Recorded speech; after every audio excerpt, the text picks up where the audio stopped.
welcome to 2016. Happy New Year. I am Bill DeWeese from VoiceOverExpert.com, and I hope this year is off to a great start for you. And at the beginning of a new year, most of us start thinking about ways, how can we improve our business, our voiceover career in this new year? And without a doubt, one of the most important things that you'll be considering and thinking about and making decisions regarding will be your voiceover demo or demos. And I really want to address two groups of people, which you will fall in one or the other. One would be those who are considering recording their very first demo. And then those of you who have a demo or demos and you're wondering whether you should upgrade it or update it or get a new one in 2016. A few weeks ago, I did address the topic of those of you who are considering launching your career and recording a demo for the first time. So since that video is here on Facebook, I'm not on Facebook, rather on YouTube. Again, I put it up just a few weeks ago. I want to keep this very short because you can go back to that for a longer answer. But I firmly believe, and I say this after spending many years training voiceover talent, working with voice talent, producing demos for voiceover talent, that it is better to start early, to start now, rather than wait. And I have met and worked with so many voice talent who have been told to wait month after month, in some cases even year after year, because the philosophy was this: that you should only go to market, you should only launch when you are as good as the best, when you can compete at only the top tier of talent. And I think that is foolish advice. And the reason being is this. Number one, we're all works in progress. I'm better this year than I was last year. I expect to be better in 2017 than I am in 2016. We should continually be evolving our talents and abilities based on experience and confidence and all of the new things that we learn. So you should never hit a peak. You should always be getting better and never hit that crest, but continue to grow and to grow.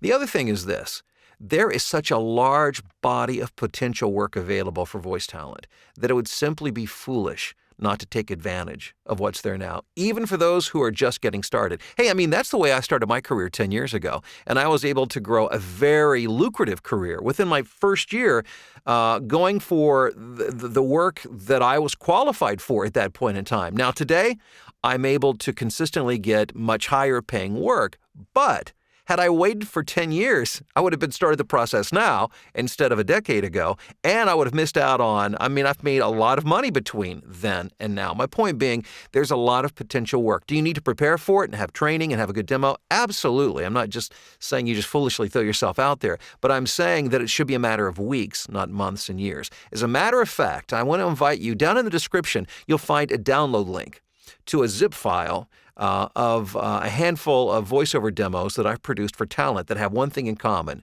They are all newbies. This was their first official professional voiceover demo.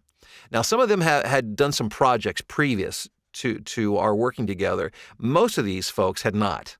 They were starting from absolute scratch. And some of these I actually worked with them remotely from their homes, via Skype, and I coached them and I recorded them through their home studio using Skype as the medium that we communicated, and I coached them over.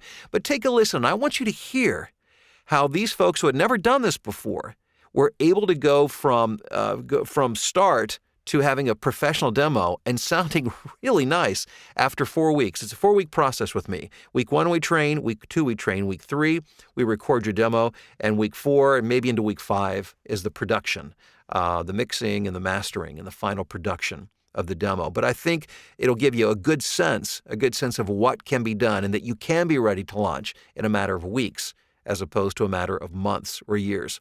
Now, if you've already been in the voiceover business and you're already in the game, you've been doing this, you've got a demo or demos, and you're wondering, well, should I record a new demo in 2016? Let's talk about that for a moment. I've often heard people give formulas, or more specifically, time frames that you should update your demo. Well, every year, or every 2 years, or 18 months, or 3 years, you should record a new demo.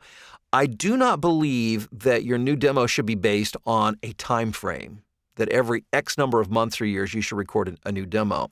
Let me share a little something with you that you may not be aware of. There are portions of my current demo, 2016 demo, that have stuff that I recorded years, and I mean years ago. Why is that still in my current demo? Because I still get a lot of response from prospective clients who contact me saying, hey, I really love the way you did A, B, or C commercial. Can you record my recording in the style that you did that narration or that commercial?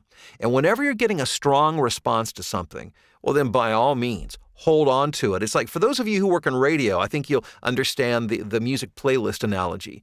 When your research and and all indications are that your audience wants to hear a song, then you play the song. It doesn't matter how old it is. Just because it's a few months old doesn't mean you yank it. If they want to hear it, you keep playing it, and you play it in heavy rotation until they don't want to hear it anymore.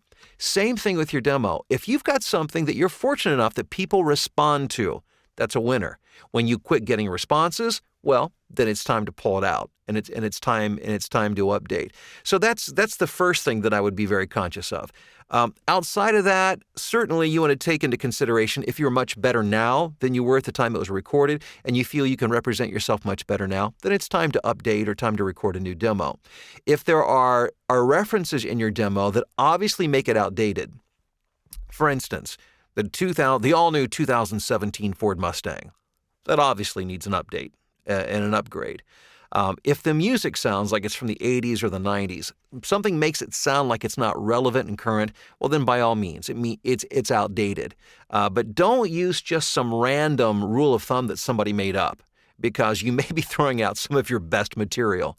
So keep those things in mind, and if you feel that you can now record a better demo because your skills are at a higher level, or you're not getting the kind of response that you feel you should get from your older demo, then by all means, it's time to record a new demo. Now, as a producer, I work with new talent as well as experienced talent. But even those of you who are experienced, I would encourage you to go in the description, click the download link to download that zip file of demos, just to get a sense of the flow. If you're not sure what the flow of a demo should sound like in terms of the range, a demo should show the range of your capabilities, not you trying to sound like somebody else, but the range of your emotion, how well you can fit into different contexts and demonstrate your personality and your ability. Now, if in 2016, this is your year to do a brand new demo, I would love to work with you. And if you would like to see that happen, simply send me an email at voiceoverexpert@gmail.com.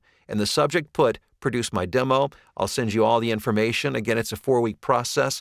And I want 2016 to be your best year yet. If you're just launching, I want you to start strong. And certainly having a great demo is the first step in making sure that happens. I do wish you great success. I look forward to working with you and talking to you soon. Take care.